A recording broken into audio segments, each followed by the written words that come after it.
महाभारत और रामायण के इन खास योद्धाओं की आखिर लंबाई कितनी थी और इन सभी शक्तिशाली योद्धाओं में किसकी हाइट सबसे ज्यादा लंबी थी।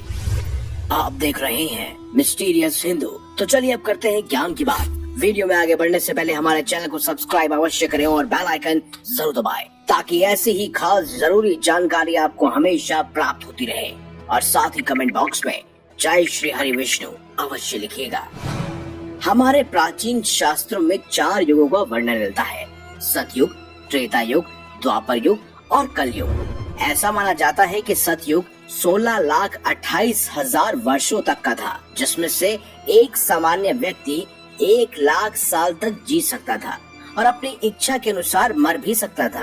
वहीं त्रेता युग 12,56,000 वर्षों का था, जहां लोगों की उम्र 10,000 वर्षों तक की होती थी। वहीं द्वापर युग 8,00,000 वर्षों का था, जहां पर लोग 1000 साल तक ही जिया करते थे। इस प्रकार शास्त्रों के अनुसार हम जिस युग में जी रहे हैं यानी कलयुग की अवधि 4,32,000 वर्ष की है और इस युग में लोगों का 100 साल भी जी पाना मुश्किल होता है। हम सब कलयुग में जी रहे हैं और हम ये बात जानते हैं कि आजकल औसतन 6 फीट से ऊपर जो भी होता है उसे लंबा मान लिया जाता है, परंतु पिछले युगों में लोगों की लंबाई कितनी होती थी इसके बारे में बहुत ही सटीक विवरण हमें अलग अलग ग्रंथों और पुराणों में मिलता है। माना जाता है कि सतयुग में लोगों की लंबाई 32 फीट तक हो सकती थी, तो वहीं त्रेता युग में लंबाई 21 फीट तक हो सकती थी। द्वापर युग में 11 फीट तक लंबे हो सकते थे इंसान और वहीं कलयुग में एक औसतन इंसान की लंबाई 5 फीट तक तो मानी ही जाती है। जैसे जैसे युग बीतते रहते हैं लोगों की लंबाई और उम्र कम होती रहती है। इसीलिए आज की इस वीडियो में हम बात करने वाले हैं रामायण और महाभारत के शक्तिशाली योद्धाओं की हाइट के बारे में, यानी कि उनकी लंबाई कितनी थी। हमारे प्राचीन ग्रंथों के अनुसार रामायण और महाभारत काल के योद्धाओं की लंबाई आज से कहीं गुना ज्यादा थी। अगर बात करें महाभारत के योद्धाओं की तो इनकी औसतन और असल लंबाई का अनुमान लगा पाना बेहद मुश्किल है, लेकिन महाभारत के ग्रंथों में अलग अलग रूप से इसका वर्णन किया जाता है। माना जाता है कि महारथी भीष्म पितामह, जिन्हें इच्छा मृत्यु का वरदान प्राप्त था, उनके शरीर को बहुत ही बलिष्ठ और एक रथ जितना बताया गया है, जिसकी ऊंचाई लगभग 8 फीट थी। जिस हिसाब से उनकी लंबाई को 7 फीट 9 इंच माना जा सकता है। वहीं कुल गुरु कृपाचार्य की लंबाई 7 फीट के करीब थी।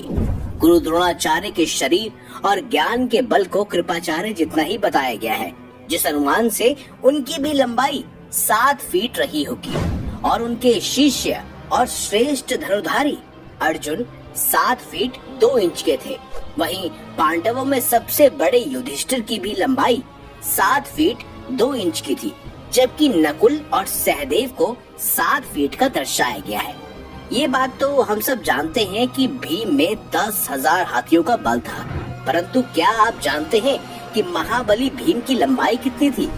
ग्रंथों के अनुसार गदाधारी भीम की लंबाई 8 फीट 5 इंच से भी अधिक थी। कहते हैं भीम के गधे का वजन 10 हाथियों के बराबर था और उनका बलिष्ठ शरीर इतना विशाल था कि रथ भी उनके सामने छोटा प्रतीत होता था। वहीं महाभारत के मुख्य खलनायक दुर्योधन की लंबाई भी भीम जितनी ही बलिष्ठ थी, वो भी 8 फीट 5 इंच के थे। वहीं सूर्य पुत्र कर्ण को वेद व्यास ने महाभारत में एक युवा योद्धा के तौर पर प्रस्तुत किया है, जो बेहद ही ताकतवर और शरीर से भगवान श्री कृष्ण जैसे ही बलवान थे। उनकी लंबाई 7 फीट 2 इंच थी और ऐसे में भगवान श्री कृष्ण की लंबाई भी 7 फीट 2 इंच के करीब मानी जाती है। ये तो बात रही महाभारत काल के योद्धाओं की लंबाई की। अब हम बात करेंगे रामायण काल के मुख्य पात्रों की लंबाई के बारे में, और जिसे सुनकर आप बेहद ही चौंक उठेंगे, क्योंकि रामायण काल महाभारत काल से भी पुराना था और तब के लोग महाभारत काल के लोगों से भी अधिक लंबा हुआ करते थे। माना जाता है कि रामायण का मुख्य खलनायक और राक्षसों का राजा रावण 18 फीट लंबा था। पौराणिक विशेषज्ञों के अनुसार कई ऐसे सबूत मिले हैं जिनके बुनियाद पर रावण की असल लंबाई का पता लगाया जा सका है। वहीं इस बात की पुष्टि खुद श्रीलंका के कुछ साइंटिस्ट भी करते हैं। अब आप सोच रहे होंगे कि अगर रावण की लंबाई इतनी है तो कुंभकर्ण कितना लंबा होगा। रामायण में वर्णित है कि कुंभकर्ण सबसे विशालकाय राक्षस था। उसको लड़ने के लिए किसी भी सेना की जरूरत नहीं पड़ती थी। उसने अकेले ही जाकर पूरी वानर सेना में खलबली मचा दी थी। उस पे सारे अस्त्रों और शस्त्रों के वार असफल होते जा रहे थे। वो वानरों को अपने पैरों तले कुचल देता था। बड़े से बड़े पर्वत और चट्टान तो उसके सामने पत्थर जितने लगते थे। उस पे चलाए गए बाण बिल्कुल छोटी सी सुई की भांति ही लगते थे। शायद आप इस बात को जानकर चौंक भी जाएंगे कि इस विशालकाय दानव कुंभकर्ण की लंबाई दरअसल 60 फीट से भी अधिक थी। माना जाता है कि वो अकेला ही कई राक्षसों को खाया करता था। परंतु बात यहीं खत्म नहीं होती। दरअसल इसका भी सटीक अनुमान नहीं लगाया जा सका है कि कुंभकर्ण की हाइट कितनी थी, यानी लंबाई कितनी थी। कोई कहता है 60 फीट तो कोई कहता है 120 फीट। खैर ये तो रही कुंभकर्ण की लंबाई के बाद। अब हम बात करेंगे कुंभकर्ण के भतीजे और रावण के बेटे मेघनाद के बारे में। इंद्र को हराने वाला और ब्रह्मदेव जी का आशीर्वाद पाने वाला रावण का सबसे पराक्रमी पुत्र मेघनाद, जिसे लोग इंद्रजीत भी कहा करते थे। कहते हैं वो अपने पिता की तरह ही बलिष्ठ शरीर वाला था और बेहद शक्तिशाली था। उसकी कुल लंबाई 12 फीट थी। वहीं अगर हम प्रभु श्री राम की बात करें तो रामचरित्र मानस में वर्णित है कि भगवान श्री राम 5 करिकुश लंबे थे। अब एक करिकुश में 24 इंच होते हैं।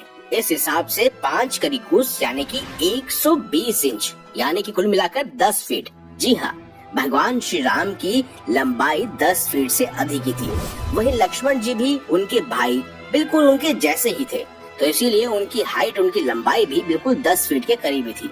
अब बात की जाए पवन पुत्र हनुमान जी की, तो उनकी लंबाई का अंदेशा लगा पाना बेहद ही कठिन है, क्योंकि वो जब चाहे अपने शरीर को छोटा कर लेते थे, जब चाहे विशालकाय कर लेते थे, और उनकी स्पष्ट हाइट या लंबाई का पता लगाना बेहद ही मुश्किल है। वहीं अगर बाली की बात की जाए तो बाली रावण जितना ही विशाल था, यानी उसकी हाइट भी, उसकी लंबाई भी 18 फीट थी। वहीं सुग्रीव 15 फीट के थे। कहा जाता है कि बाली के पुत्र अंगद भी 12 फीट लंबे थे। अब हम बात करते हैं महाभारत और रामायण में दोनों में भूमिका निभा चुके भगवान परशुराम जी की। माना जाता है कि वीर ब्राह्मण भगवान परशुराम जी की लंबाई 12 फीट से अधिक थी। तो ये थी दोस्तों रामायण और महाभारत के खास बलिष्ठ योद्धाओं की लंबाइयाँ। किसकी लंबाई और ज्यादा लंबी होनी चाहिए थी, कमेंट बॉक्स में हमें अवश्य बताएं। वीडियो अगर आपको अच्छी लगी है तो लाइक करें, हमारे चैनल को सब्सक्राइब करें और ज्यादा